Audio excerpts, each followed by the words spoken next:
Épître aux Hébreux, chapitre 3.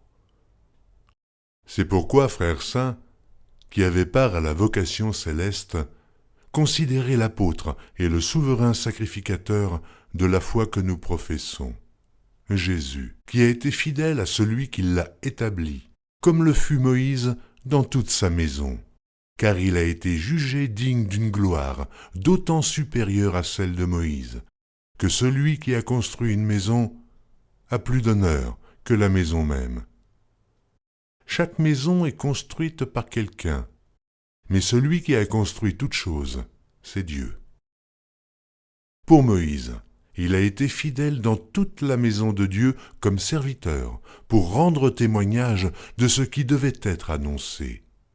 Mais Christ l'est comme fils sur sa maison, et sa maison, c'est nous, pourvu que nous retenions jusqu'à la fin la ferme confiance et l'espérance dont nous nous glorifions. C'est pourquoi, selon ce que dit le Saint-Esprit, aujourd'hui, si vous entendez sa voix, n'endurcissez pas vos cœurs comme lors de la révolte, le jour de la tentation dans le désert, où vos pères me tentèrent pour m'éprouver, et ils virent mes œuvres pendant 40 ans. Aussi je fus irrité contre cette génération, et je dis, ils ont toujours un cœur qui s'égare, ils n'ont pas connu mes voies. Je jurai donc dans ma colère, ils n'entreront pas dans mon repos.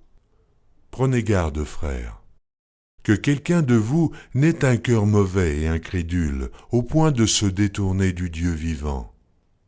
Mais exhortez-vous les uns les autres chaque jour, aussi longtemps qu'on peut dire, aujourd'hui, afin qu'aucun de vous ne s'endurcisse par la séduction du péché. Car nous sommes devenus participants de Christ, pourvu que nous retenions fermement, jusqu'à la fin, l'assurance que nous avions au commencement. Pendant qu'il est dit, aujourd'hui, si vous entendez sa voix, n'endurcissez pas vos cœurs, comme lors de la révolte. Qui furent en effet ceux qui se révoltèrent après l'avoir entendu, sinon tous ceux qui étaient sortis d'Égypte sous la conduite de Moïse. Et contre qui Dieu fut-il irrité pendant 40 ans, sinon contre ceux qui péchaient et dont les cadavres tombèrent dans le désert? Et à qui jura-t-il qu'il n'entrerait pas dans son repos, sinon à ceux qui avaient désobéi? Aussi voyons-nous qu'ils ne purent y entrer à cause de leur incrédulité.